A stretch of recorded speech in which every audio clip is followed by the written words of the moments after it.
San Antoñito, de Tomás Carrasquilla, narrado por Magaña García, Alicia Viviana. Tomás Carrasquilla, colombiano. Nació en un pueblo de Antioquía de una familia rica y aristocrática. Sus estudios de leyes fueron interrumpidos por la Revolución de 1874. Fue secretario del juzgado municipal y luego juez, a excepción de 2 visitas a Bogotá.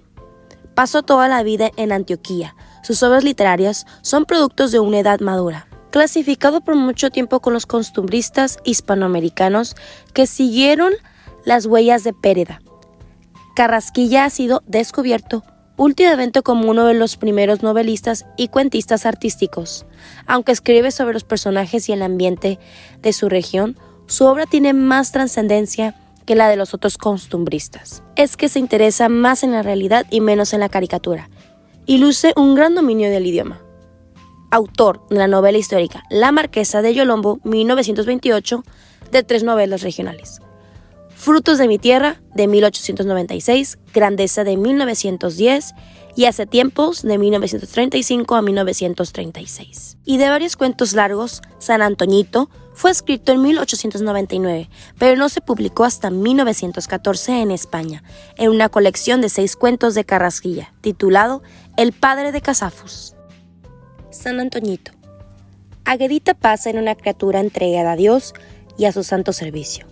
Monja fracasada, por estar ya pasadita de edad.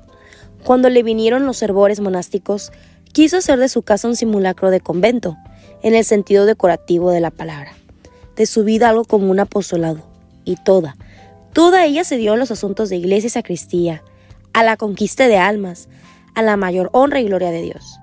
Mucho aconsejar a quien no lo hubiese o no menester, ya que no tanto a eso de socorrer pobres y visitar enfermos.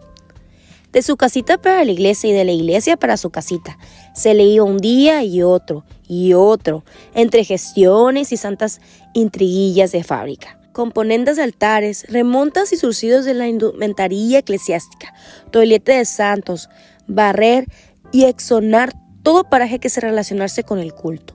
En tales devaneos y campañas llegó a engranarse con íntimas relaciones y compañerismos con Damiancito Rada, mocosuelo muy pobre, muy devoto y monaguillo, mayor en procesiones y ceremonias, en quien vino a cifrar la buena señora un cariño tierno a la vez que extravagante, harto raro, por cierto, en gentes célibes y devotas. Damiancito era su brazo derecho y su paño de lágrimas.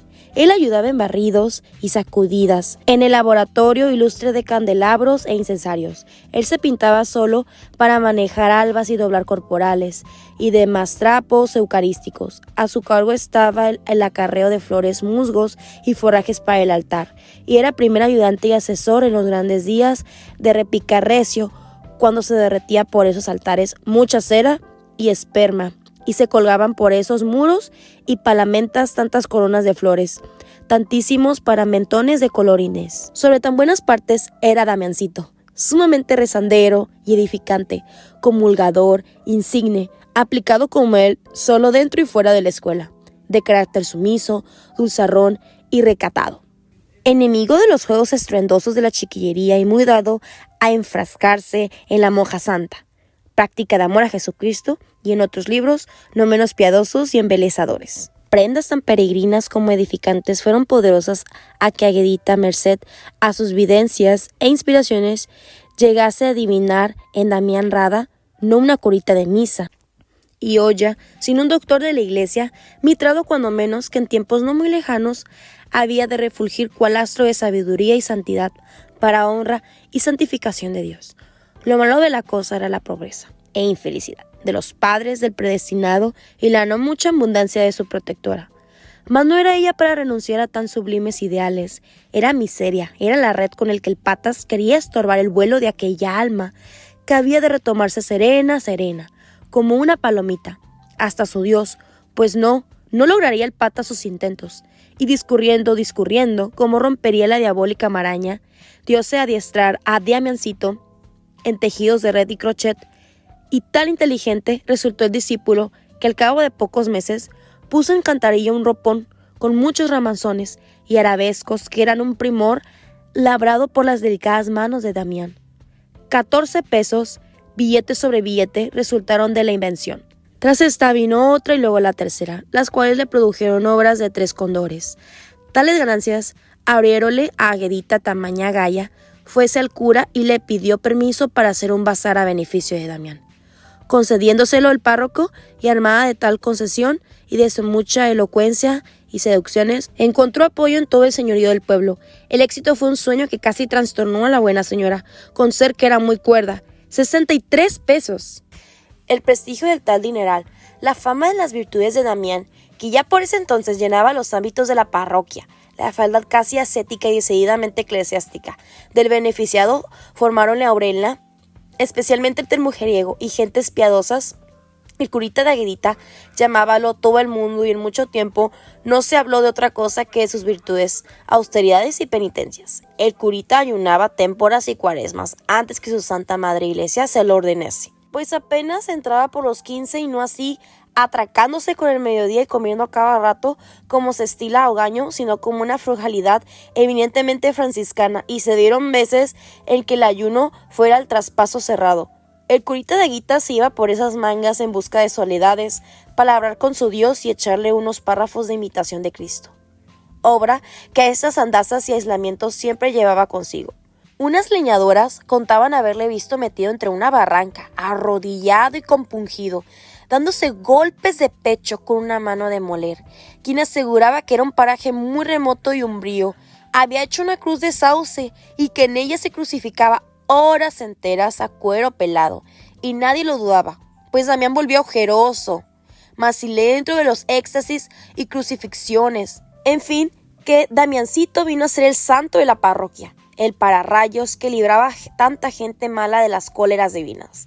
A las señoras limosneras se les hizo preciso que su óvulo pasara por las manos de Damián, y todas una le pedían que las metiese en parte de sus santas oraciones. Y como el perfume de las virtudes y el olor de santidad siempre tuvieron tanta magia, Damián, con ser un bicho raquítico, arrugado y antenco, aviajado y paliducho, de rostro muy rodillijunto y patiabierto, muy contraído de pecho y maletón, como una figurilla que más parecía de feto que de muchacho, resultó hasta bonito e interesante. Ya no fue curita, fue San Antoñito.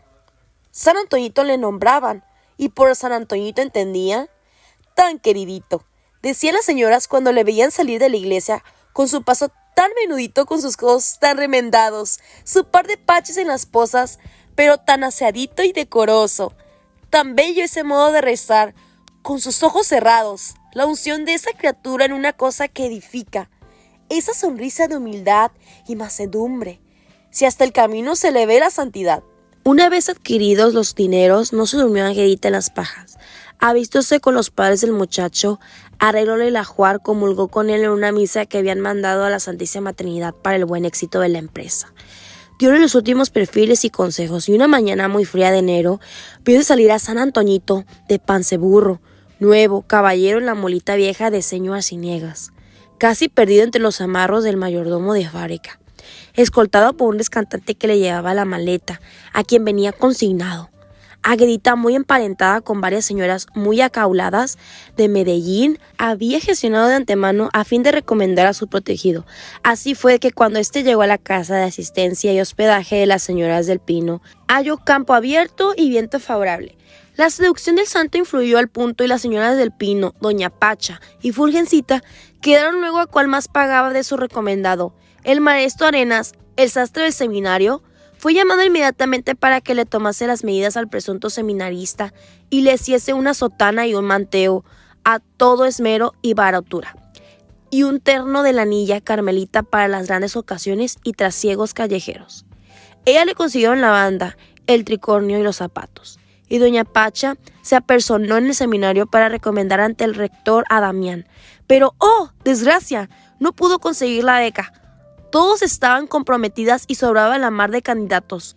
No por eso amilanóse doña Pacha, a su vuelta al seminario, entró a la catedral e imploró los auxilios del Espíritu Santo para que la iluminase en conflicto semejante. Y la iluminó.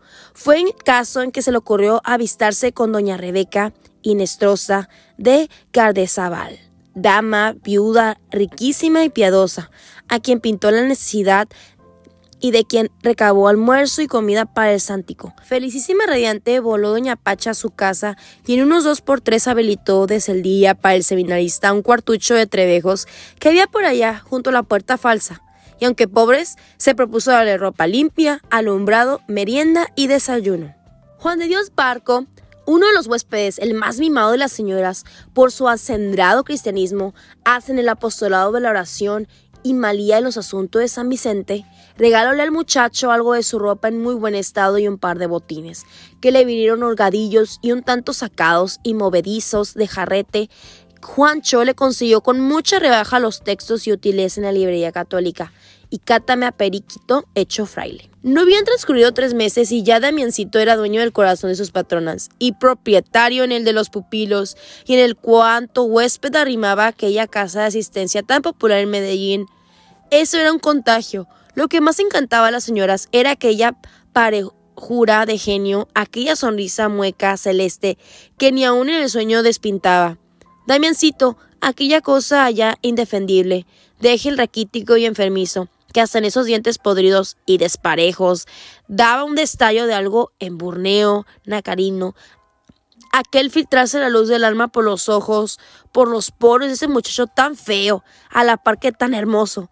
A tanto alcanzó el hombre que a la señora se les hizo un ser necesario. Gradualmente, merced a instancias que las patronas le brotaban desde la fibra más cariñosa del alma, Damiancito se fue quedando, ya a almorzar, ya a comer a casa, y llegó día en el que se le envió recado a la señora de Gardiazabal que ellas se quedaban definitivamente con el encanto.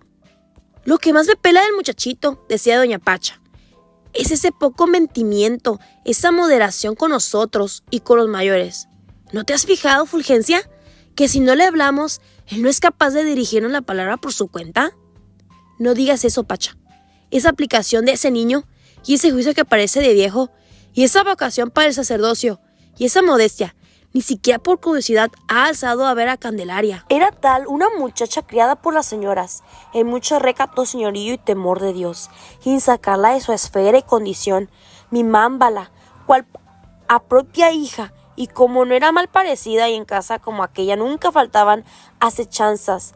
Las señoras, si bien miraban a la chica como un vergel cerrado, no la perdían de vista ni un instante. Informada doña Pacha de las habilidades del pupilo con franjista y tejedor, púsolo a la obra y pronto varias señoras ricas y encopetadas le encargaron antimascazares y cubiertas de muebles. Corrida la noticia por los reclames de Fulgencia, se le pidió un cubrecama para una novia. ¡Oh! En aquello sí vieron a la señora los dedos de un ángel. Sobre aquella red sutil e inmaculada, cual telaraña de la gloria, albebaban con sus pétalos ideales, manojos de azucenas y volaban como almas de vírgenes unas mariposas aseñoradas de una gravedad coqueta y desconocida. No tuvo que intervenir la lavandera de los dedos milagrosos, solo que el ampo de pureza a velar el lecho de la desposada.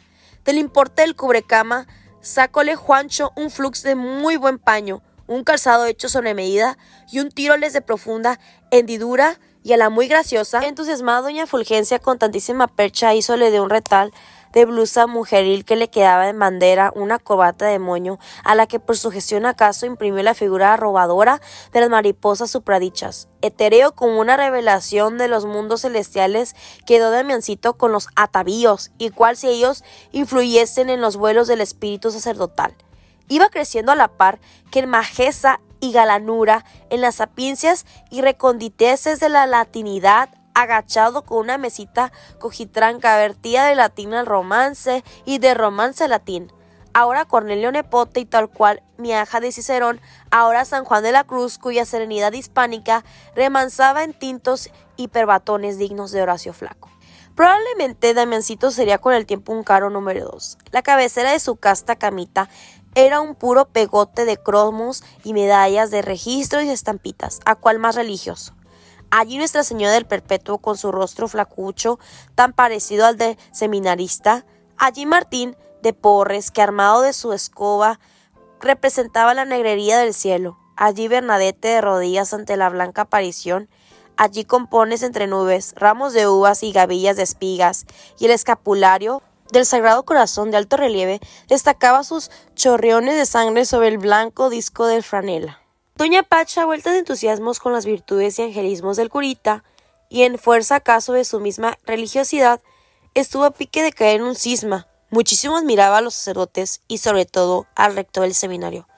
Pero no le pasaba ni un envuelto en hostias, eso de que no le diese beca a un ser como Damián, a ese pobrecito desheredado de los bienes terrenos, tan millonario en las riquezas eternas. El rector sabría mucho, tanto si no más que el obispo, pero ni él ni en su ilustrísima la habían estudiado ni mucho menos comprendido. Claro, de haberlo hecho, desbecarían al más pintado, a trueque de colocar a Damiancito. La iglesia antioqueña iba a tener un San Tomasito de Aquino. Si acaso Damián no se moría, porque el muchacho no parecía cosa para este mundo. Mientras que doña Pacha fantaseaba sobre las excelsitudes morales de Damián, Fulgencita se daba a mimarle el cuerpo endeble que aprisionaba aquella alma apenas comparable al cubrecama consabido, chocolate sin harina de los más concentrados y espumoso, aquel chocolate con que las hermanas se regodeaban en sus horas de sibaritismo, le era servido en una jícara tamaña como esquillón, lo más selecto de los comistrajes, las grosuras domingueras con que regalaban a sus comensales iban a dar en raciones frailescas a la tripa del seminarista, que gradualmente se iba echando y achando. Para aquella cama que antes fuera dura tarima de costurero, hubo blandicias por colchones y almohadas y almidonadas, blancuras semanales por sábanas y fundas, y flojedades cariñosas por la colcha grabada, de candideces flandas y flecos desmajedados y acariciadores. La madre Maciana no repasa ni revisa los indumentos interiores de su unigénito, cual lo hiciera Fulgencita con aquellas camisas, con aquellas medias y con aquella otra pieza que no pueden nombrar las misas, y aunque la señora era un tanto asquienta y un poco de entenderse con ropas ajenas, fuense limpias o sucias, no le pasó ni remotamente al manejar los trapitos de seminarista, ni un ápice de repugnancia.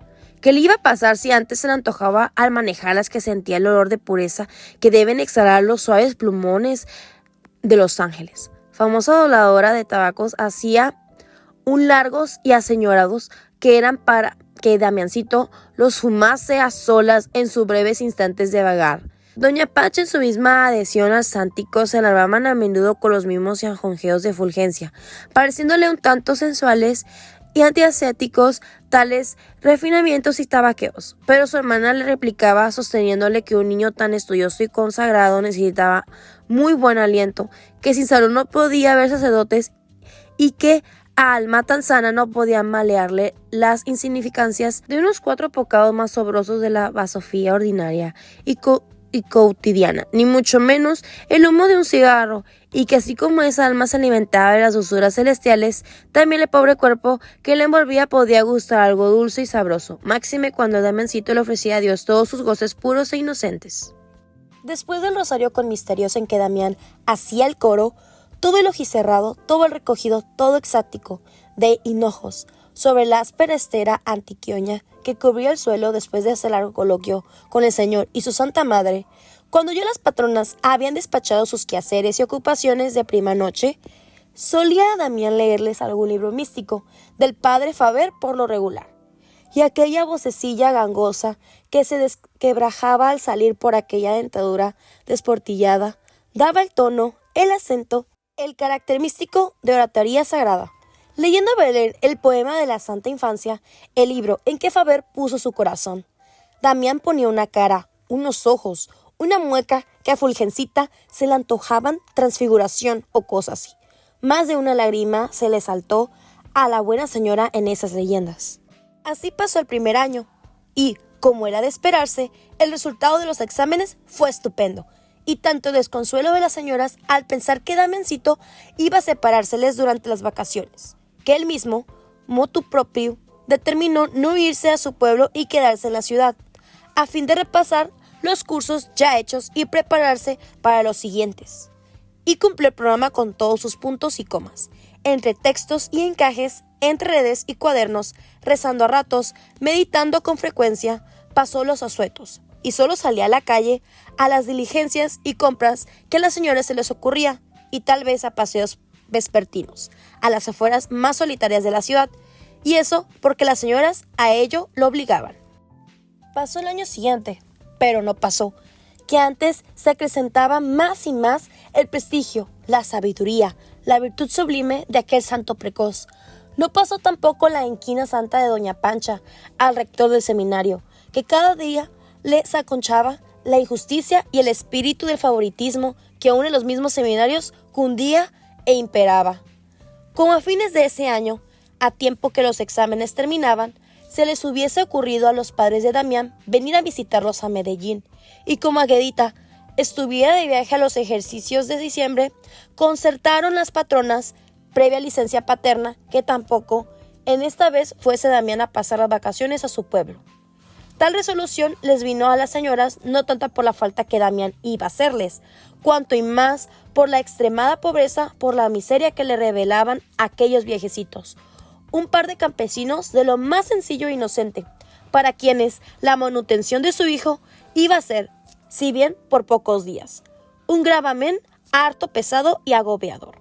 Damián, este ser obediente y sometido, a todo dijo amén con la mansedumbre de un cordero. Y sus padres, después de bendecirle, partieron. Lloraron de reconocimiento a aquellas patronas tan bondadosas, a mi Dios que les había dado aquel hijo. Ellos, unos pobrecitos montañeros, unos ñoes, unos muertos de hambre, taitas de un curita, ni podían creerlo. Si su divina majestad fuese servida de dejarlos vivir hasta verlo cantar misa, o alzar con sus manos la hostia, el cuerpo y sangre de mi Señor Jesucristo, muy pobrecitos eran, muy infelices. Pero cuando tenían la tierrita, la vaca, la media rosa, las 4 matas de la huerta, de todos saldrían, si necesario fuera un trueque de ver a Damiancito hecho cura. Pues a Aguedita el cuajo se le ensachaba de celeste regocijo, la glorificación de Dios le rebullía por dentro al pensar en aquel sacerdote, casi hechura suya, y la parroquia misma, al sentirse patria de Damián, sentía ya vibrar por sus aires el soplo de la gloria, el hálito de la santidad, sentíase la pauda chiquita. No cedía doña Pacha en su idea de la beca. Con la tenacidad de las almas bondadosas y fervientes, buscaba y buscaba la ocasión, y la encontró. Ello fue que un día por allá en los julios siguientes apareció por la casa como llovida del cielo y en calidad de huésped, doña Débora Cordobés, señora briosa y espiritual, paisana y próxima pariente del rector del seminario. Saber doña Pacha lo del parentesco y encargar a doña Débora de la intriga, todo fue uno.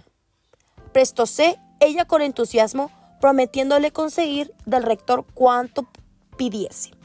Ese mismo día solicitó por el teléfono una entrevista con su ilustre allegado, y al seminario fue a dar a la siguiente mañana. Doña Pacha se quedó atragantándose de Te Deums y Magnificats. Hecha una acción de gracias, corrió Fulgencita a arreglar la maleta y todos los bártulos del curita, no sin chocolear un poquillo por la separación de este niño que era como el respeto y la veneración de la casa. Pasaban horas y doña Débora no aparecía. El que vino fue Damián, con sus libros bajo el brazo, siempre tan parejo y tan sonreído. Doña Pacha quería sorprenderlo con la nueva, reservándosela para cuando todo estuviera definitivamente arreglado, pero Fulgencita no pudo contenerse y le dio algunas puntadas. Y era tal la ternura de esa alma, tanto su reconocimiento, tanta su gratitud a las patronas, que, en medio de su dicha, Fulgencita le notó cierta angustia, tal vez la pena de dejarlas.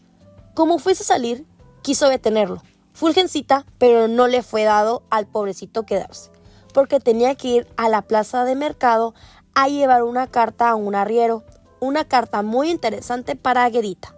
El que sale y doña Débora que entra, bien inflamada por el calor y el apresuramiento. En cuanto la sienten las del pino, se la abocan, la interrogan, quieren sacarle de un tirón la gran noticia. Siéntase doña Débora en un diván exclamando: déjenme descansar y les cuento. Se la acercan, la rodean, la asedian, no respiran. Medio respuesta a un punto, dice la mensajera: mis queridas, se las comió el sántico. Hablé con Ulpianito. Hace más de 2 años que no ha vuelto al seminario. Ulpianito ni se acordaba de él. ¡Imposible! ¡Imposible!, exclamaban a dúo las 2 señoras. No ha vuelto ni un día. Ulpianito ha averiguado con el vicerrector con los pasantes, con los profesores, todos del seminario. Ninguno lo ha visto. El portero, cuando oyó las averiguaciones, contó que ese muchacho estaba entregado a la vagabundería. Por ahí dice que lo ha visto en malos pasos. Según cuentas, hasta donde los protestantes dice que ha estado. Esa es una equivocación, misia Débora, prorrumpe Fulgencita con fuego. Eso es por no darle la beca, exclama doña Pacha, sulfurada. ¿Quién sabe en qué enredo habrán metido ese pobre angelito? Sí, Pacha, asevera Fulgencita. A misia Débora la han engañado. Nosotras somos testigos de los adelantos de ese niño. Él mismo nos ha mostrado los certificados de cada mes y las calificaciones de los certámenes. Pues no entiendo, mis señoras, o el piano me ha engañado, dice doña Débora, ofuscada, casi vacilando. Juan de Dios Barco aparece.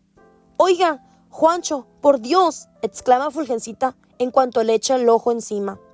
Jaime, oiga estas brujerías, cuéntele, misia Débora. Resume ella en 3 palabras, protesta Juancho, se afirman las patronas. Dase por vencida doña Débora. Esta no es conmigo, vocifera doña Pacha corriendo al teléfono. ¡Tinín! ¡Tinín! ¡Central! ¡Rector del seminario! ¡Tilín! ¡Tilín! No, yo no entiende, se enreda, se involucra, se tupe. Da la bocina a Juancho y escucha temblorosa. La sierpe que se le enrosca en Núñez de Arce le pasa rombando. Da las gracias Juancho, se despide, cuelga la bocina y aísla. De aquella cara anodina, agemanda de suavo de Cristo, se vuelve las señoras y con aquella voz de inmutable simpleza dice: ¡Nos comió el cebo el pendejete! Se derrumba Fulgencia sobre un asiento. Siente que se desmorona, que se deshiela moralmente. No se asfixia porque la caldera estalla en un sollozo. ¡No llores, Fulgencita!, vocifera doña Pacha, con voz enroquecida y temblona. Déjamelo estar. Alzase Fulgencia y hace a la hermana por los molledos. No le vaya a decir nada, mi querida. Pobrecito. Rúmbala doña Pacha de tremenda manotada. Que no le diga, que venga aquí ese pasmado, jesuita, hipócrita. No, por Dios, Pacha, de mí no se burla ni el obispo, vagabundo, perdido. Engañar a unas tristes viejas, robarles el pan que podía haber dado a un pobre que lo necesitara. ¡Ah, malvado, comulgador, sacrilejo, inventor de certificados y de certemanes! Hasta protestante será. Vea, mi queridita, no le vaya a decir nada a ese pobre. Déjelo, siquiera que almuerce. Y cada lágrima le caía congelada por la arrugada mejilla. Intervienen doña Débora y Juancho. Suplican. Bueno, decida al fin, doña Pacha, levantando el dedo. Hártalo de almuerzo hasta que reviente. Pero eso sí, chocolate de él de nosotras si no le das a ese sinvergüenza. Beba agua dulce o que se largue sin sobremesa. Y erguida, agrandada por la indignación, corre a servir el almuerzo. Fulgencita alza a mirar, como implorando auxilio, la imagen de San José, su santo predilecto. A poco llega el santico más humilde con la sonrisilla seráfica un poquito más acentuada. Camine a almorzar, Damiancito, le dice doña Fulgencia, como en un trémolo de terneza y amargura. Sentóse la criatura y de todo comió con mastiqueo nervioso, y no alzó a mirar a Fulgencita, ni aun cuando ésta le sirvió la inusitada taza de agua de panela. Con el último trago le ofrece doña Fulgencia un manojo de tabacos, como lo hacía con frecuencia. Recíbelo, San Antoñito, enciende y vase a su cuarto. Doña Pacha, terminada la faena del almuerzo, fue a buscar al protestante. A la mañana siguiente, cuando Fulgencita arreglaba el cuarto del malvado, encontró una alpargata inmunda de las que él usaba, y al recogerla cayó de sus ojos, con el perdón divino sobre el crimen, una lágrima nítida, diáfana, entrañable. El análisis de Seymour Benton destaca cómo San Antoñito va más allá de una simple historia religiosa. Es una crítica a la hipocresía, al fanatismo y a la ingenuidad de la gente.